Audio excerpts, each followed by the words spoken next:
Dave?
Hi, Mark. Hi, Debbie. How are you today? I'm good. How are you? Just fine. I'll be right back. No problem.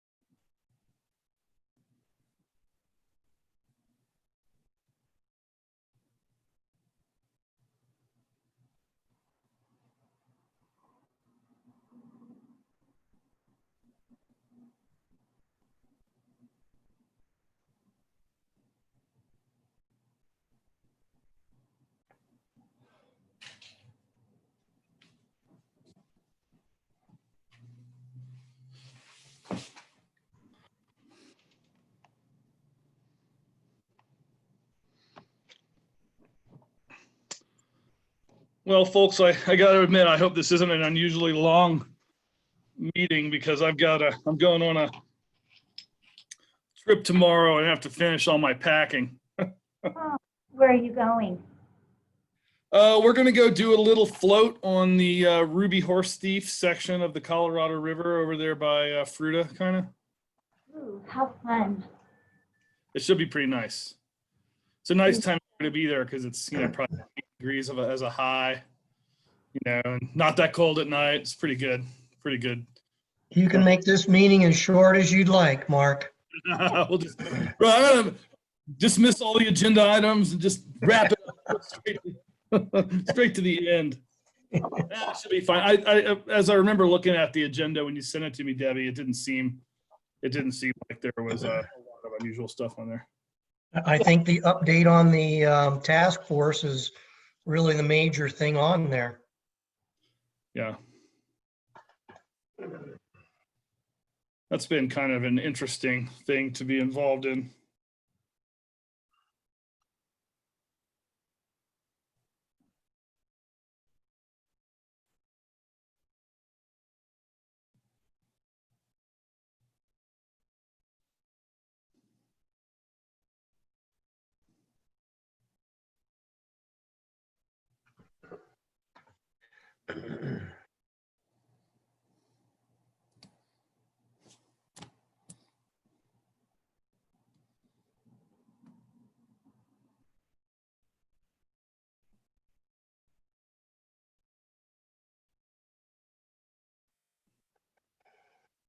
And Shawn Lewis, the city manager, will be joining us tonight. So. Okay.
Hi, Christina. Hi, Debbie.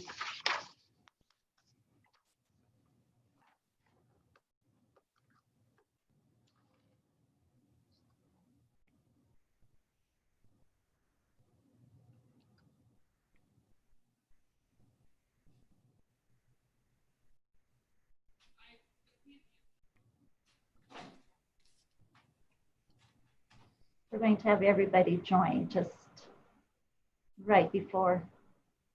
Yeah, it's getting close.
And Allison is as an attendee. She said that, you know, if she's asked a question, she will speak, but Okay.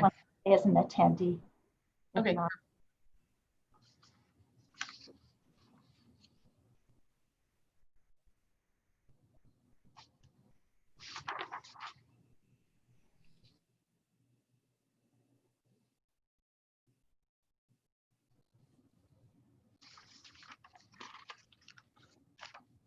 Debbie, did you hear back from anybody not attending tonight?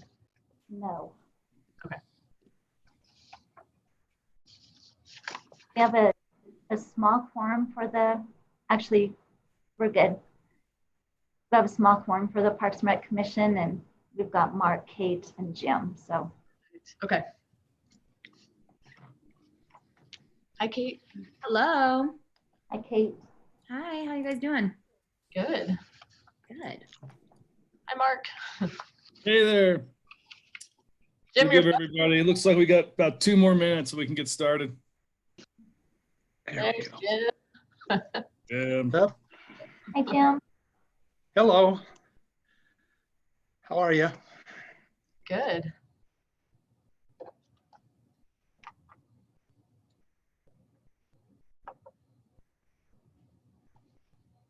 Let's see.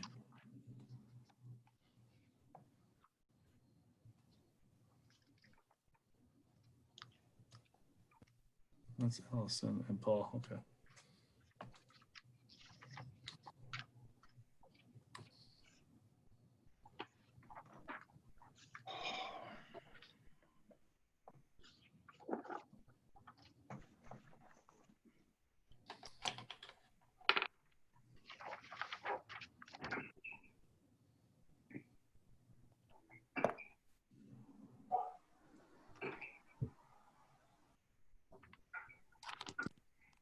Hi, Karen.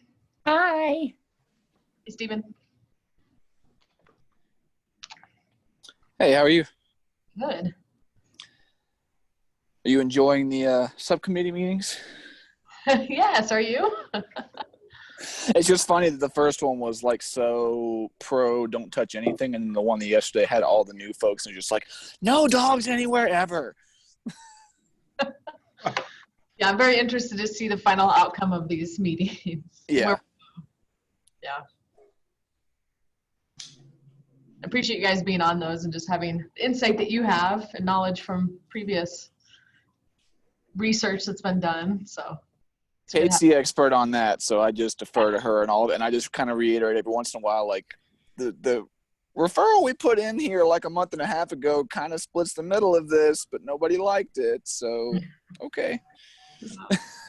I feel like it's a good exercise in all of the people we talk to, finally like getting to talk to each other and understand Yeah. like what we went through. Yeah. And I feel like we'll just end up where we were. Yeah. But it's okay. And then the same amount of people were screaming from both sides, and council will be like, "We're just gonna leave it. It's fine." We're just gonna do this. Yeah. You know, it was a really good reality check for the community, though. Mm-hmm. I mean, it got people engaged. Yeah. Yeah, it's weird. I had never heard, like, I had heard Inglewood Unleashed, but like we had everything and nobody had heard a word from it. And all of a sudden you start trying to talk about take things away and it's just boom. We're here. All right, folks. Well, it's a minute after the half hour, so I think we can probably get started. And as usual, the first item on the agenda is it sounds like there might be an open mic situation going on with someone. Mine is open. Let me close it here. But we can start with roll call if Debbie would be willing. Okay, Chair Mark Husband, I am present. Vice Chair Christine Adams, Present. Monica Johnson has not joined in. Karen Miller, Here. Kate Truesdale, Here. Jim Woodward, Here. Stephen Young. Here. We have Gary Manfrey with Inglewood Public Schools. Present. Councilmember Stone has not joined in. Guests, we have City Manager Shawn Lewis.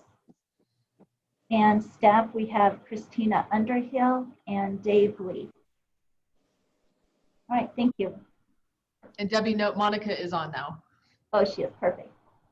Right. Thank you. Okay, that brings us to the minutes.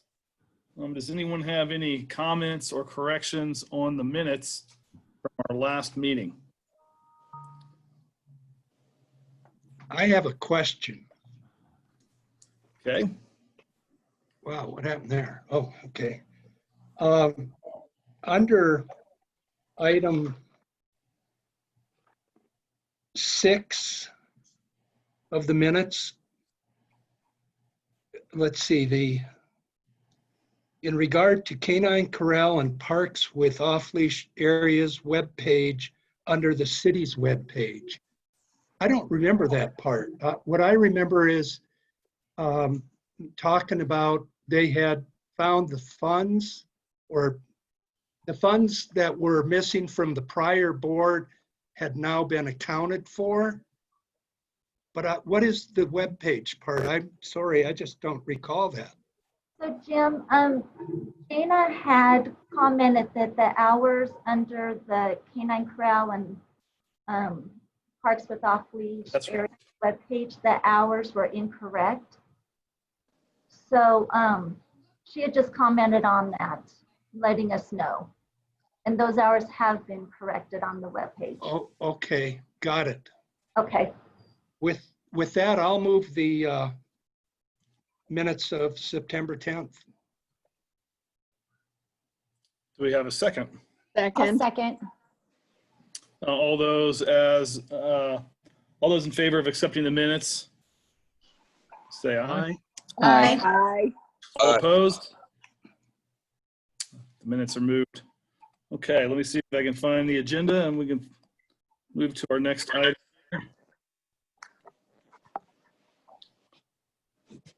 Are you screen sharing that one? Yeah, and now I'm trying Trying to to. get it back Yeah, there.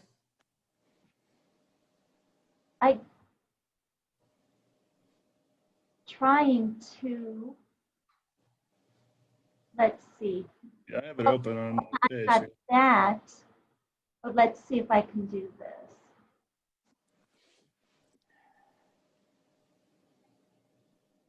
I can't get it off screen. So I did notice. Okay. Well, the next item is public comments. I did notice that we have a couple of folks, or at least I think I saw that Paul was on, and so if Paul has any unscheduled public comment, this might be a good time to take them. Paul, is there something that you'd like to share today?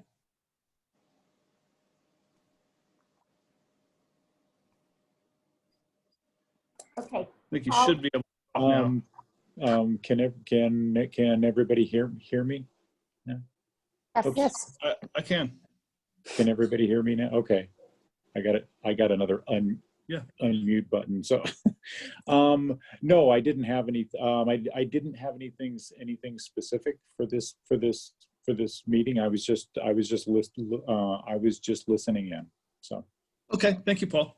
And thank you again for being part of the subcommittee. I know that's been a time, so we appreciate you willing to do that.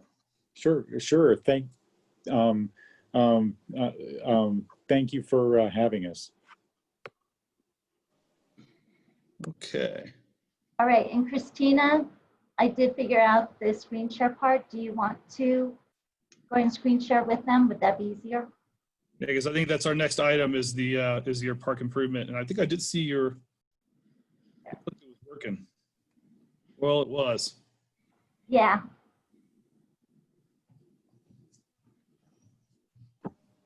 I have to unmute. So I'm actually going to introduce Shawn Lewis, who is our city manager. He has a few updates to give you, and then when he's done, I will give you an update on the park improvements. Thank you, Christina. Thank you, Mr. Chairman. I just wanted to spend a couple of minutes just acknowledging all the amazing work that you guys are doing. I know that it has been a tough year for everyone, but especially the last 18 months for Parks and Rec Commission. None of us have envied your position, but are so glad that you are in your role. Starting with the off-leash dog park regulations and discussions. I really think that the way that you all have approached this, creating the subcommittee, and then really taking a very proactive approach in making sure that all sides are heard. And as difficult as some of those processes are, I really have a lot of faith that those processes will be successful, and that the ultimate recommendations that come out of this and the work that you all are doing and the work that City Council still has to do is going to be very fruitful, and hopefully bring the community together on a topic that really I think it's time to hopefully come to some consensus around. So thank you for your amazing work on that. The second thing I wanted to just report is that the IGA that we have, the intergovernmental agreement with Inglewood Schools and the city of Inglewood is on its way to City Council. So I think in a couple of weeks, that particular document goes to City Council. And the reason I bring that up here is, as you know, really the crux of that agreement is based on parks and recreation facilities. And the school district and the city have a long and storied history of partnership, and we want to build on that. As you may know, a year or so ago, when I first asked to see all of the IGAs, there were, I don't know how many, but it was a stack of IGAs, many of which were outdated, but we were still using parts of. And in talking to the school district, we decided that it would be best if we consolidated all of those different agreements from many, many years into one document, really streamline the process, make sure that everybody understands each other's roles, and that we stay in our lane and we really partner together in a positive way. So I appreciate the work that you all have put into that, as well as acknowledge the good work of the school board and school administration and our city attorney's office, who's done yeoman's work, really making sure that we get that tightened up and something that we can use and modify as needed for years and years to come. And last but not least, a good segue hopefully into the discussion that Christina will be leading us in is the capital improvement plan. So another thing we've really tried to work on in the last year is coming up with a comprehensive capital improvement plan. So I think the city for many years has done a good job of seeing kind of what the highest need areas of the city are, and then using our capital expenditures to fund those. And there are various sources of funding that we have for capital improvements. But I really am proud of the work that staff and council has done to really create a comprehensive plan that shows all of the projects. They're multi-year, that we know that in 4 or 5 years, we're going to be spending X number of dollars on this project or that project. And I want to thank Christina for her work, as well as her departments, in really putting parks and recreation facilities at the forefront. As you know, funding for that has been a challenge. But what I wanted to just say as we start the next conversation on the CIP is that a city council has directed staff to allocate $3 million from our unassigned fund balance to specifically go toward park improvements. So we're so excited about that, knowing that in a year or two, we hope to go to the voters for a bond to really fund significant improvements to our park and recreation facilities, but that as kind of an interim step, when some other bonds are getting paid off in 2 years, as an interim step, that we start using that unassigned fund balance for park improvements. And I'm just really proud that 100% of what we're going to pull from the unassigned fund balance this year for capital is going towards parks. What is the unassigned fund balance? You may be wondering. Every year at the end of the year, the city staff, has worked their budgets, been as conservative as they could be, and oftentimes have money left over. For instance, last year in the police department, we had a plethora of vacancies in that department. And at the end of the year, they had over $200,000 just in salary savings. And so that's a combination of people being out on workers' compensation, injury leave, and plus just vacancies. And every department to some extent will have some of those vacancies. In addition, there are projects that we can't get completely done in one fiscal year. And really, in most cities, you would carry that money over into the next fiscal year to finish those projects. Here, our charter is very restrictive and makes us put all leftover money at the end of the year into the unassigned fund balance. And so that's where the money comes from. So last year, we put in, just from the leftover money from the city's inability to spend or just cost saving, we put over $2 million into the unassigned fund balance. So that's why the city of Inglewood is sitting on such a healthy fund balance relative to other cities, is because we've been putting money away in these last several years of really good years where our revenues, our tax revenues are more than we expected, and we've been able to save money or have not been able to spend the money. So that's the money that we're pulling from to fund the $3 million. I'm so excited that on the recommendations that the staff, and I think many of you have helped with through the Parks and Recreation Master Plan, that have really guided our decision-making and how to spend those dollars. And I'll turn it over to Christina. Well, first of all, maybe ask if any of you have questions for me before I turn it over.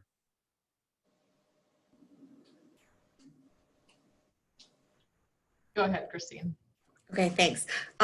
Shawn, thank you for being here and for that information, and thank you for your leadership during this interesting time for all of us. I just had a question on the IGA with the schools. Was there any substantive changes from what we suggested? Is that the right verbiage? From what the inception to signage to city council, was there any substantive changes to that? Not that I know of, but Dave Lee and Christina both were much more familiar with those final kind of steps that we took. But in our original negotiations that Dorothy Hargrove and I entered into with the school district, there were a couple of pain points for the school district that they wanted us to address. And I think that ultimately we came to some good consensus. The city got some things out of that. The school district got some things. But, I think Dave or Christina, maybe if you guys know of any substantial changes, I don't think there were from the most recent versions that we saw probably at this commission. I'll address that, Christina. There were no changes other than a few corrections in spellings that they wanted.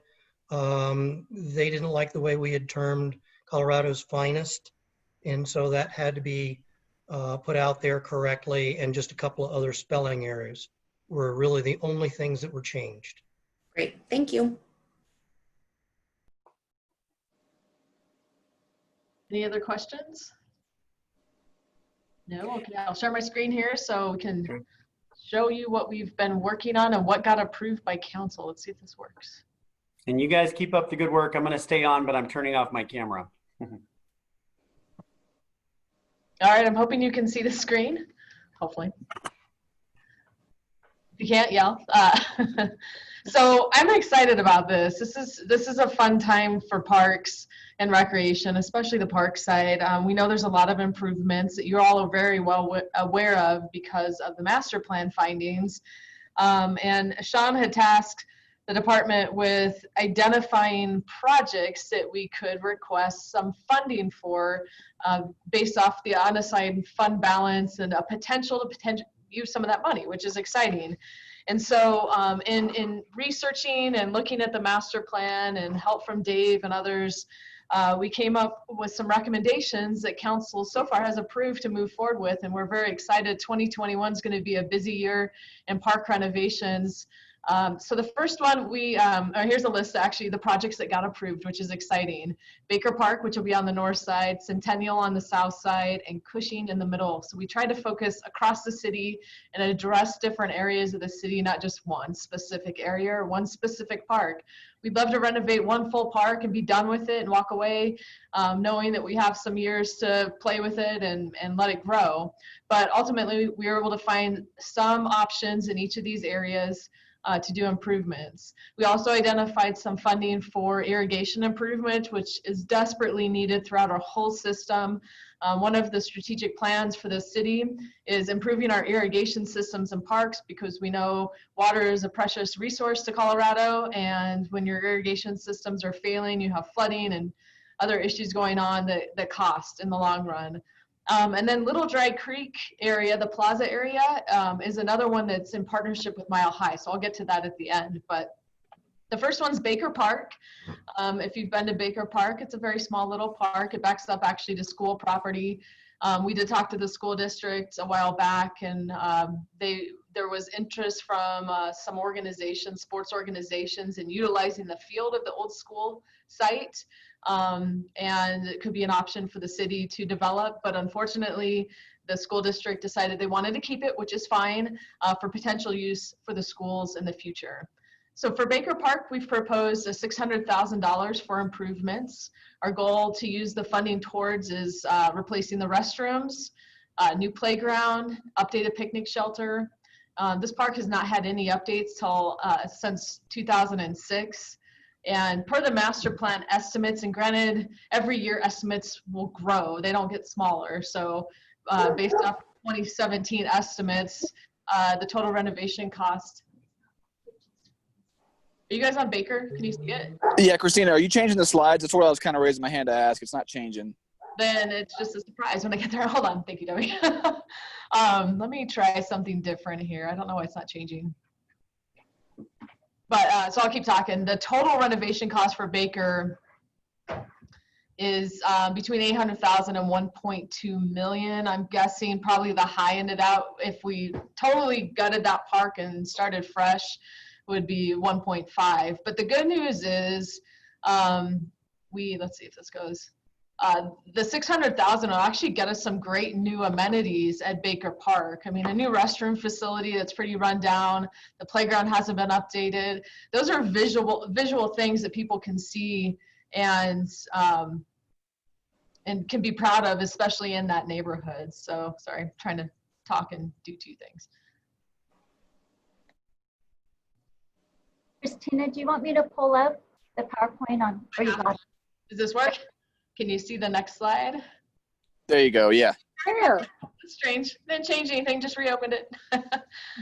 Anyways, that's the picture. You can see where the layout of Baker Park there. You can see where the playground is, the restroom, and the Ramada.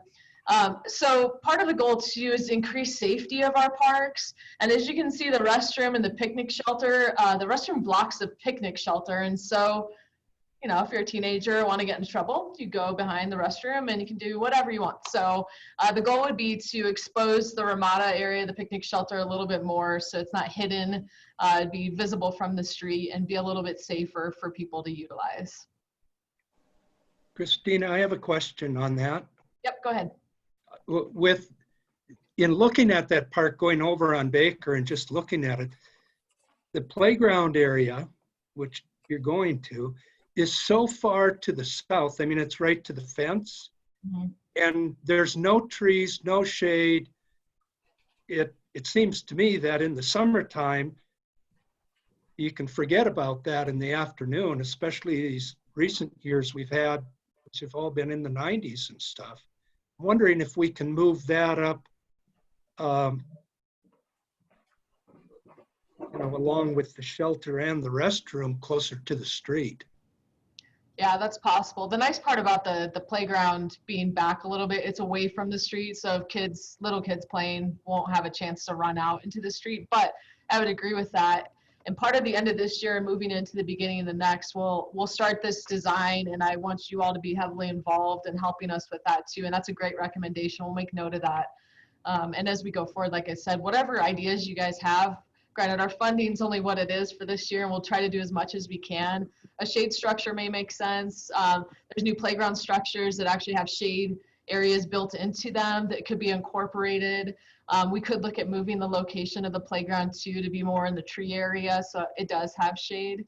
But yeah, I want you all to be involved in the design process, because this is the fun stuff about Parks and Recreation. It's exciting to design new and present it to the community. And we'll have public outreach as well. We'll meet with the Baker Park neighbors and see what they're interested in, and how we can make their lives better by offering something pretty awesome just near their homes. So the next one, Centennial. Centennial is huge. It's a very large park. We've got the big lake out there. It's used for fishing primarily. It's a nice path around the lake if you want to go for a walk. And the estimated cost for total renovation of Centennial Park is between $7.5 to $8.5 million. So we're going to take a small chunk, $560,000 for improvements. We're going to upgrade the basketball court, replace the playground. And I love this playground because it is our vintage playground.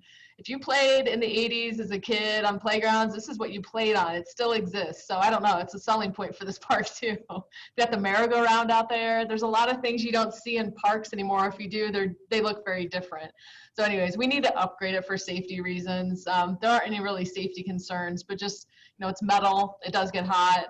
There's other products out there that are much better. So for $560,000, we're planning on making these upgrades to Centennial Park. It's just a drop in the bucket. We still have a ways to go with Centennial, but I think the neighbors and the people that use Centennial Park often will enjoy a new playground, new picnic shelter area, and some new basketball courts.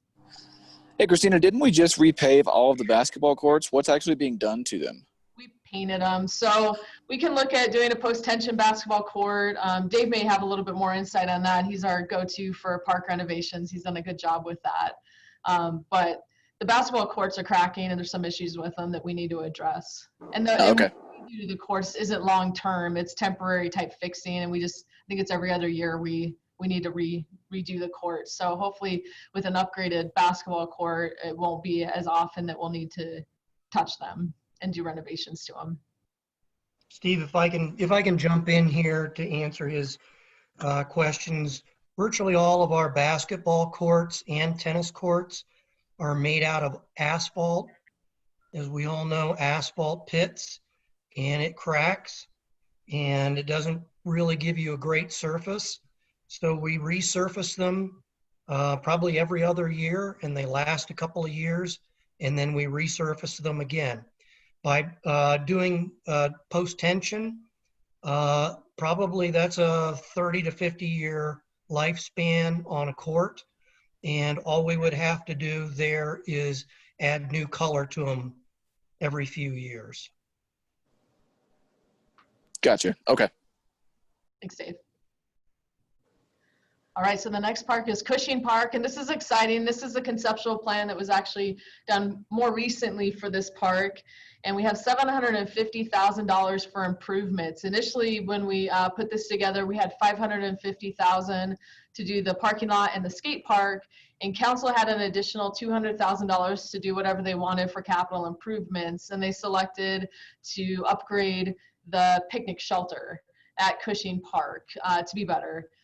We've had a lot of issues. We get vandalism, drug use, other things. So again, we're going to go with the safety regulations. It's called SEPTED, and I'm blanking on actually what it stands for, but it's through environmental design, you improve safety.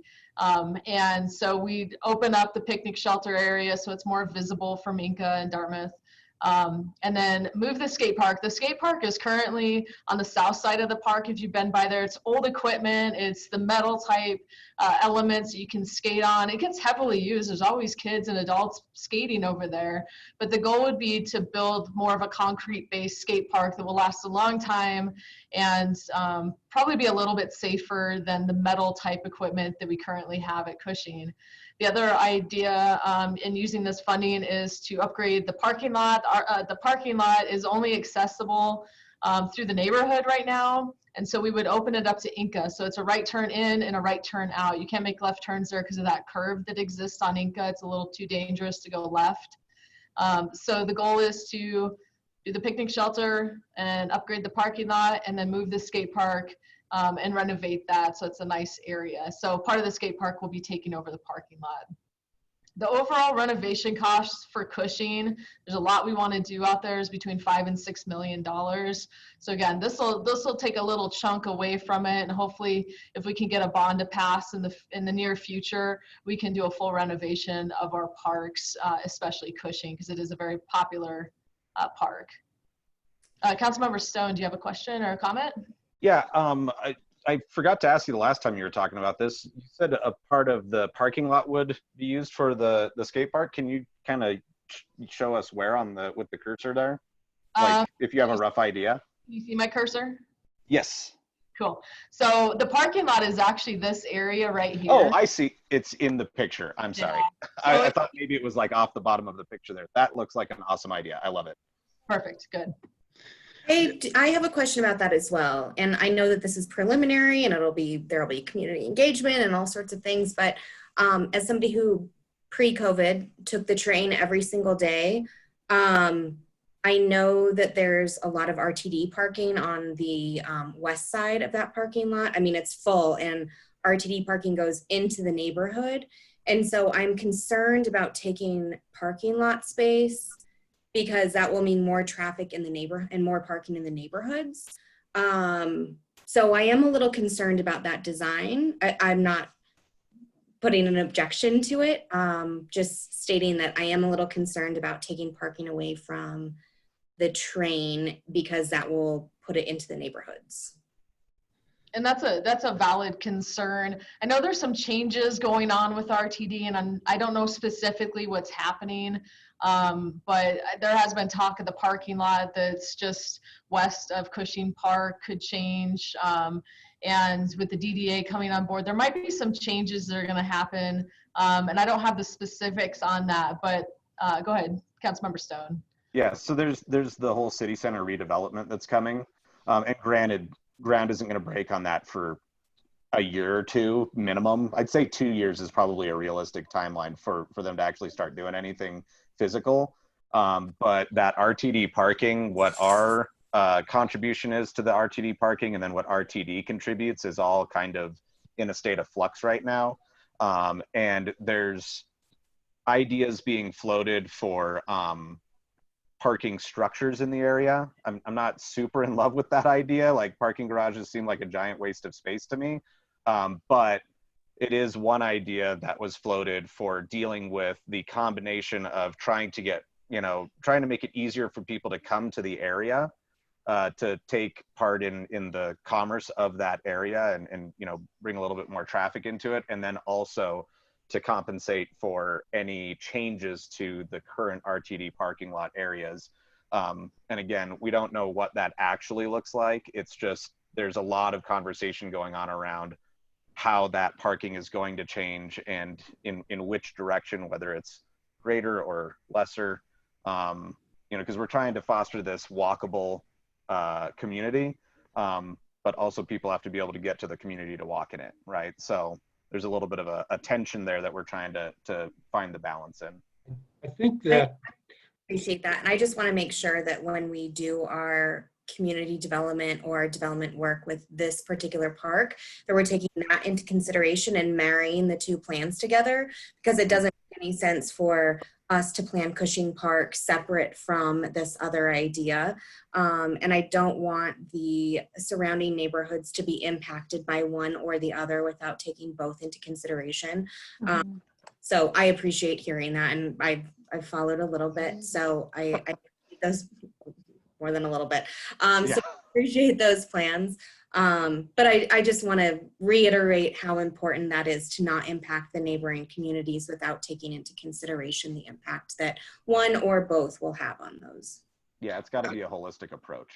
Yeah. Yeah, I want to second that there's history going back on that, back to the beginning, when light rail came in there, and the parking grew. I mean, the parkers grew to go start utilizing the neighborhood all along here and up the street, and there was major problems with that, real major problems. And then, Dave, correct me if I'm wrong, but I think we had leased or allowed RTD to use a portion of that parking lot and purposely did not want to put a right turn into the parking lot, or the parking lot would be filled during the day. So there's a lot of history on that.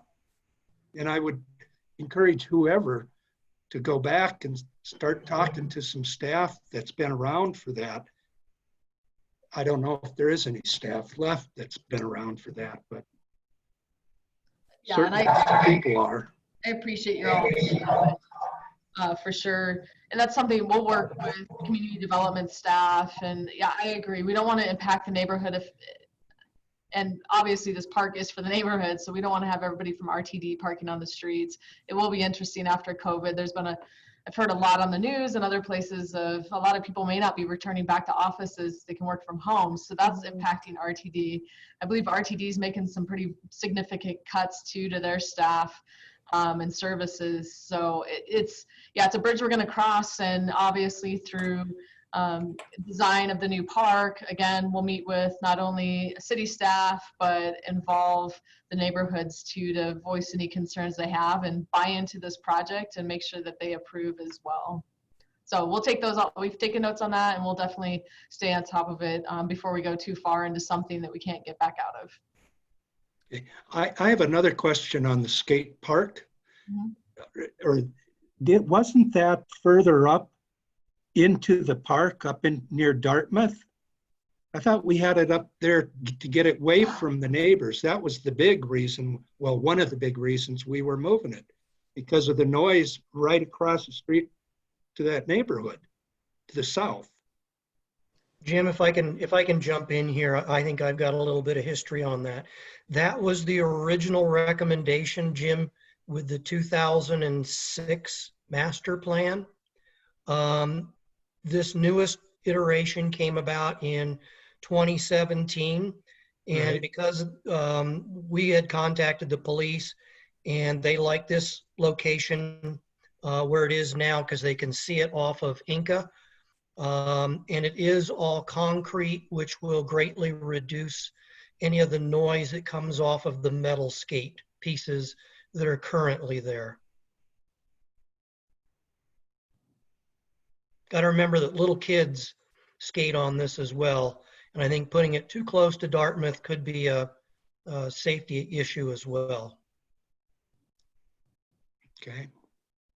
So I have something kind of to add to. I think this is really awesome that we're getting these funds and we're going to be able to do some improvements. That's really, really fantastic. I'm thinking back to our friend Kathy Christie, who upon leaving had a lot of requests that we incorporate different things for 8 to 13-year-olds. So I'm wondering, with all these park redesigns and these kinds of plans, if there's any way we can incorporate some of what she was hoping, you know, different elements when we do the playgrounds or things like that. Yeah, definitely. I mean, obviously, if we get a bond in the future, there's going to be an opportunity to do a lot of really fun stuff in these parks and upgrade them to accommodate many different age groups. And go ahead, Johnston, if you have a comment. I had a question to follow up after you're done. Okay. Yeah, ultimately, you know, different playground elements have been incorporated in playground design that can address the ages 8 to 13 that are a little bit more fun. Those are types of things we will look at too. And I'll have to get with Dave Lee and discuss too some of the ideas that came about from her as well. So we can review those. Awesome. So my question was back to the skate park. Are we planning like a inset concrete bowl, or would it be above ground poured forms? Keep in mind that what you're seeing here is really preliminary. And all of that would probably get decided next year. Sure. When we have to really drill into the details. But I believe this was a combination, John, of both in ground and above ground. Awesome. To give the skaters, you know, some different types of challenges and terrain to navigate. Yeah, and I was just going to say to speak to Mr. Woodward's concerns about noise. If like number one, the concrete is going to be such a big difference. As a former really terrible skater, I can attest that there's a massive difference. Those big metal and wood ramps are basically like amplifiers. Every sound, every little touch against those things just echoes out for, it feels like miles, you know? And so when especially if it's an inset in-ground bowl or pool style, you're not going to hear a thing from, 30 feet away, let alone all the way over in the neighborhoods. And even the above ground stuff is going to diffuse pretty quick as well. And it's significantly safer to have concrete than it is to have metal or wood. The metal gets slippery, the wood splinters. The concrete doesn't have any of those issues. It's a better experience for the people using it, and it's safer for the people using it. And then I would just echo the concerns that Dave had pointed out of putting something like that near Dartmouth, because it is a pretty busy street. Oh, it's all fenced up there. I mean, yeah. The idea on a lot of these parks, and I believe Cushing as well, was to remove the barriers. Naturally, I think you want some fencing along a playground, but to try to remove a lot of the fencing that was installed many years ago when these parks were first put into use.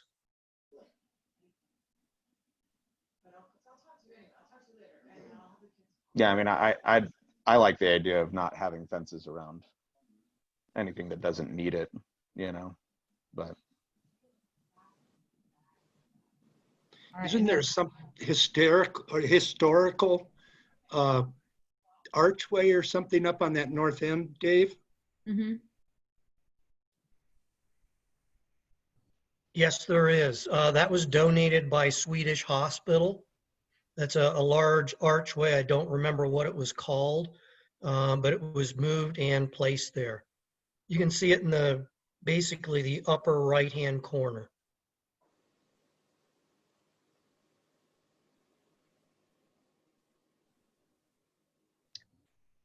All right, any other comments on Cushing? Otherwise, I'll move to something underground. Irrigation improvements. So we have $350,000 for irrigation improvements, and it's kind of sucky that it's underground. You can't see it. It's a lot of money. But Baker Park, Rotello, and Inglewood Parkway medians between Broadway and Hampton. We asked the park staff to identify what are the biggest pain points, and this is what they said. So this is just a start. We have a lot of improvements to make, but at least this is slowly chipping away at it. So ultimately, Baker Park could be very close to being fully renovated with these irrigation improvements implemented along with the playground and picnic shelter and the Ramada and restrooms. So this is what we're going to focus on for 2021. Get some of these very old irrigation systems out, install some new ones that should last us quite a long time. Technology is so much better on irrigation systems versus what we have now. And so the hope is these will last for years to come and we won't have to address them as often. So where are these Inglewood Parkway medians between Broadway and Hampton? Broadway and Hampton, that's one street. Okay, I can answer that. It probably doesn't do it justice, but it actually starts out at Hamden, which is on the north side, is actually Cherokee, and it goes through the roundabout and then turns right onto Inglewood Parkway to Broadway. All of that system is completely choked off from the roots and from construction in those areas. We have absolutely very little that works in there.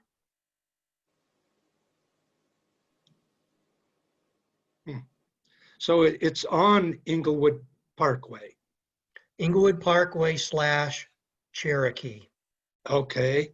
So next to Chase Bank, as you would turn in there, between there and what is it, O'Reilly Auto Parts, that's actually part of Cherokee. And then as you get to the roundabout, it's Inglewood Parkway. Okay. Got it. All right, so then the next one is, stop moving, there we go. So this one's exciting. Little Dry Creek, Mile High Flood District had $1.1 million in matching funds.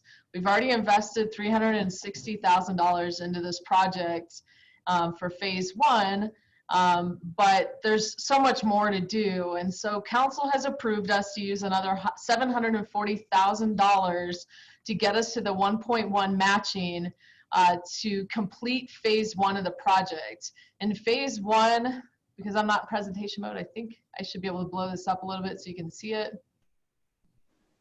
Phase 1 is inside this dotted white line here. It does not include all these elements outside of it, but Little Dry Creek, the plaza area, if you've been down there, it just hasn't been doing very well. We have issues with transients down there. Our parks crews have had issues with transients, and it's just kind of been trashed. And so the hope is that we can renovate this area in partnership with the Mile High Flood District, and it includes design and construction of channel improvements around the culvert area, installing new safety grates. So it's a safety address that we're doing to Little Dry Creek, landscape improvements, removal of the concrete bottom of the former pond. If you've been down there in past years, there's a pond that we're removing and returning it to its natural state. So additional funding will address a new trail to connect nearby downtown Broadway restaurants and retail. We're hoping to revitalize this area so people will come down and use it to have lunch or have dinner or just hang out and enjoy it with their families. The stairway from the plaza to the creek will be added so you can access the creek area. And then finalizing all the landscaping along the channel there. So it'll look really nice when it's done. Again, it doesn't include the fun elements on the outside. That'll be a future project that'll happen. But this area desperately needs some improvements, and it's exciting that we have matching funds to get us quite a long way in improving Little Dry Creek Plaza area. Any questions on Little Dry Creek?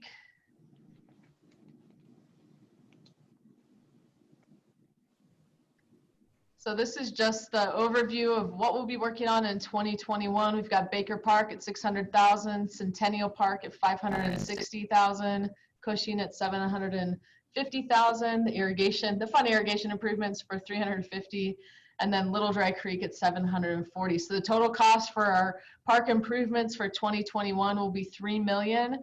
And Dave will probably give a little update. We also are working on Jason Park and doing phase 2 of the renovations there. So it's exciting that we have multiple park projects going on with funds we didn't think we had initially. Dave and I will be working together with staff to identify additional funding that we may be able to add into this, and we'll keep you apprised to that as that comes about. So any questions on this? Yeah, are we going to go after any county or GOCO type grants to assist in some of the funding here additionally? Yes, we'll leverage all those dollars with grant funding as well. Okay. Yeah, the goal is to stretch this money as far as we can and do as many improvements as we can with the funding that we have. So it's exciting for the department, exciting for our parks, and hopefully the residents really appreciate the work that's going to be put into this. Do we have any plans to like share this information with residents and let them know all of these improvements being made? I feel like they could be really excited about it. I know the irrigation one isn't like super exciting, but I feel if they knew, they'd be pretty jazzed. I'm excited about irrigation. Yeah. Yeah, the goal will be to share this with our residents, probably through the Citizen magazine as we develop more. This isn't quite that sexy yet to put out to public, but you know, as we start to do public meetings and design and really dig into this, we want the community to know what we're working on so they can be excited and be proud of where they live. Absolutely, that's great. All right, thank you guys for that one. Well, the next item on the agenda is Dog Park Subcommittee update. But Dave, would you rather go ahead and talk about Jason Park since that was brought up and there's some continuity there? I can. I was just going to do it under staff's choice. I don't have a lot there, and maybe it's just as quick to do it now. We're just in a very preliminary. I've hired a landscape architect, and we're actually going to meet out at the park tomorrow with an electrical engineer to talk about some of the dated power needs that we have out there currently and what we'll need going into the future. But we're in the very preliminary stages right now of gathering information for design. And then from there, we'll move forward with it. He'll give me some ideas down the road. We're planning on having an open house somewhere around October 24th. If the weather is good, we'd like to do it on a Saturday and meet out there. If the weather is not going to cooperate, we're likely going to do a Zoom meeting or public input as well. So that's what I have on Jason. Thanks, Dave. Any questions about that for Dave? If not, we can go back to the Off-Leash Dog Subcommittee. And I think, Christina, you're on the hook for a little update on our small group work. Yeah, it'll be a brief update, but so we've had 2 meetings. We meet every other Tuesday at 5:30, and we have quite a few members of our commission here that participate in that. We also have Inglewood Unleashed and a couple residents that have been very involved and vocal in our off-leash program, and so they've been good meetings. There's been a lot of information shared, a lot of feelings shared about how they want to see the program go. And ultimately, most likely, it will take a couple more meetings. We were hoping to get it done in 3, and I think there's a lot of opinions on both sides and a lot of great ideas. And so ultimately, we'll be bringing this to council at the end of this year because we are planning on hiring a park ranger that will help us implement everything in 2021. So we are using a mediator to help with this, which I really appreciate. It's nice to have somebody from the outside that has no emotional attachment to anything.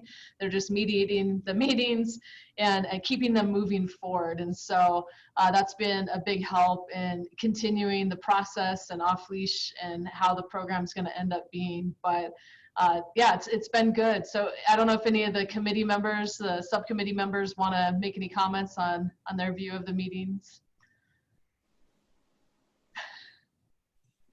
No, not so much. Just forge ahead. That's okay. So we'll keep you guys updated. Obviously, in November when we come back, we may actually have some final recommendations to share with you all. If we don't, we'll keep you apprised of that. And maybe December you'll get it shared. But again, like I said, the goal is to get this to council by the end of the year to see if we can get consensus from council on how the program should run moving forward.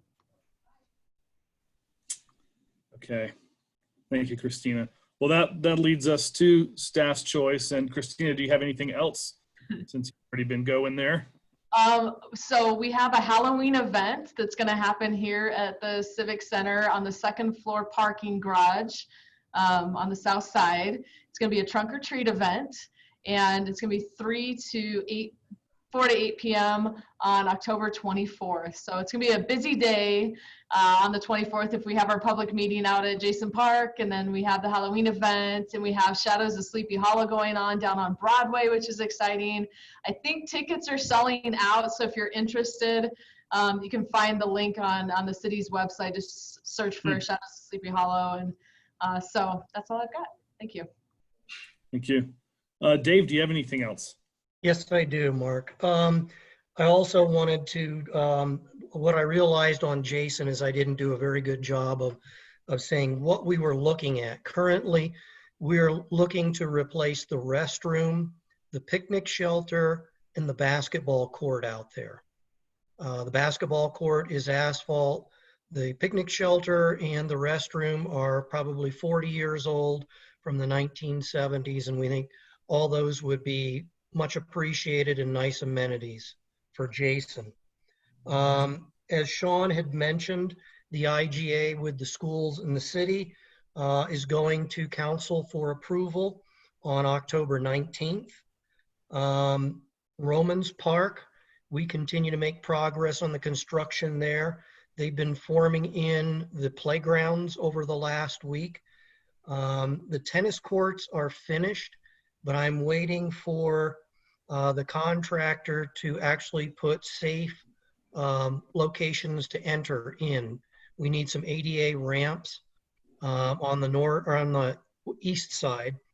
And once that's accomplished, we'll open those tennis courts to the public and then reduce the size of our construction fencing down so that it's just in the area that we're currently working on.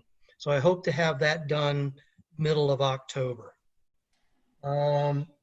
We also this year in anticipation of Emerald Ash Borer coming online or visiting Inglewood, we've been doing a lot of ash tree removal of those trees that are not in good health. But recently staff went out because we had gotten a grant through XL Energy, and we planted some new trees along Cushing Park on both sides of Inca. And that's what I've got, unless anybody's got questions. Romans Park is looking really great, by the way. I see it about twice a week, so it's looking really good. Well, thank you. Yeah. Thanks, Dave. So I see Allison has her hand up, and we didn't forget about you, Allison. So I think you can be unmuted, and you're good to go. Can you hear me? Can do. Yeah. I just wanted to say that the Halloween event is actually going to be a free event, the trunk or treat. We decided to not charge participants. We actually decided that today. And we'll be charging the any of the vendors or the businesses that bring a truck out, we'll charge them, and then it'll be a free event by reservation only. Thank you. Thanks. Well, if that's it with Allison, I don't think we have any other staff, so we could start with commission members, and we're going down the list. Maybe we start with John. John, do you have anything for us? So we've got, well, actually, it's kind of parallel to some of what Christina was talking about, which is the policing task force, which we're going to be finishing the discussion around alternate response next week. And I think that Park Ranger, personally, I think falls under alternate response methods. And so we're going to be talking a little bit about more some of that stuff. And also, I think that also ties into some of the issues that we've been having in some of our parks around substance use and abuse, and being able to more effectively clean that up. So it may not be directly parks related update, but I do think that it affects the stuff that we're working on. So yeah, that's going to be a really good conversation. All Health Network is amazing. They're the ones that do our current co-responders, and they've just brought this absolute wealth of information and knowledge and options to us to be able to start addressing some of those issues that do spill over into our parks and into our public. So yeah. Thanks, John. Karen. I don't have anything. Okay, thanks. Jim. Yeah, I have a question for Dave. If are the Hosanna and the Creek, are they finished there? I mean, are they going to clean up anymore? Their contractor left all kinds of stuff that I think once we have one good rain, it's going to fill up Little Dry Creek and block it up at the, at Marketplace. I'm not exactly sure, Jim, where you're talking about. underneath the bridge, right okay, behind the baseball fields or baseball field. I'm not aware of anything in there. That might be mile-high flood control right now, if anybody's working in there. Nobody's working in there, but they left all kinds of, I mean, pretty good sized twigs and stuff. With my grandson, with a 6-year-old, you go under the bridge. And so going down there, I mean, it's just going down there is, you're slipping on twigs and branches and some minor stuff, but if it all comes together, I mean, it's stuff that, in my opinion, I'm surprised they didn't break all that up and get rid of it. I'll look into it, Jim, and if there are issues out there, I'll address it with Mile High. They're the ones that typically maintain those riparian corridors and make sure that nothing does block when there are storms of a major magnitude. Okay, thank you. I just wanted to mention too, I'm in a group that meets over at Bates Logan Park weekly. And this week, a nanny with 3 little kids, and I mean 3 preschool kids, came by, and she started talking to us, and one of the people that's in this group was former Parks and Rec employee, now retired. But anyway, she had mentioned what great parks we have here in Inglewood.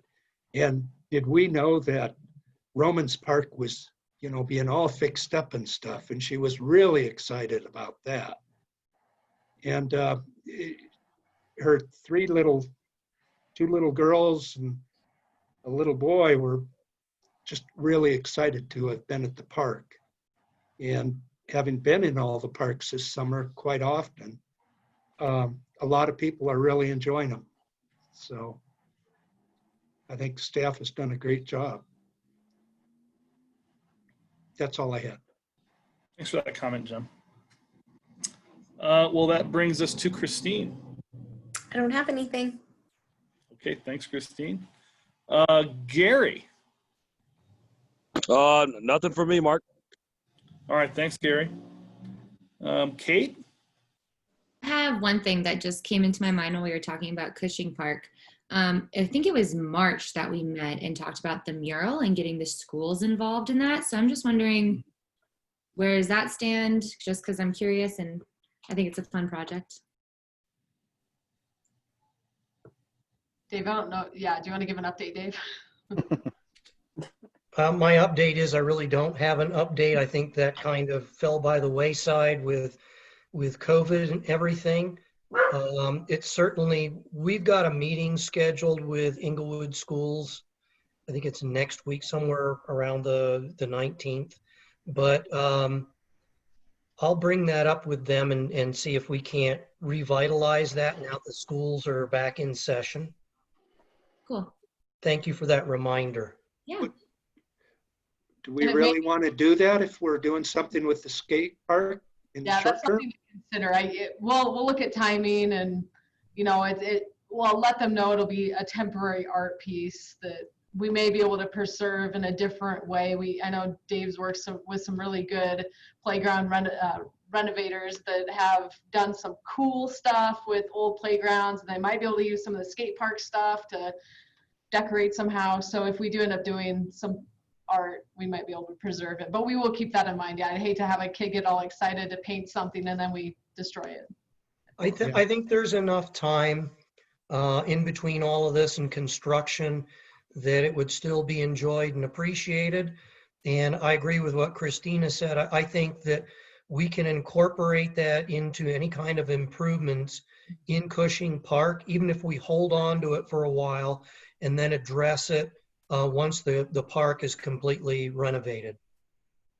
Or even like, I don't know if it would be a thing, but like the new shelter walls, like if we can put a mural on there or just other places, just art is our thing. So maybe we can incorporate it a little more. Yeah, good Thank idea. you. Yes. Yep. Thanks, Kate. Monica.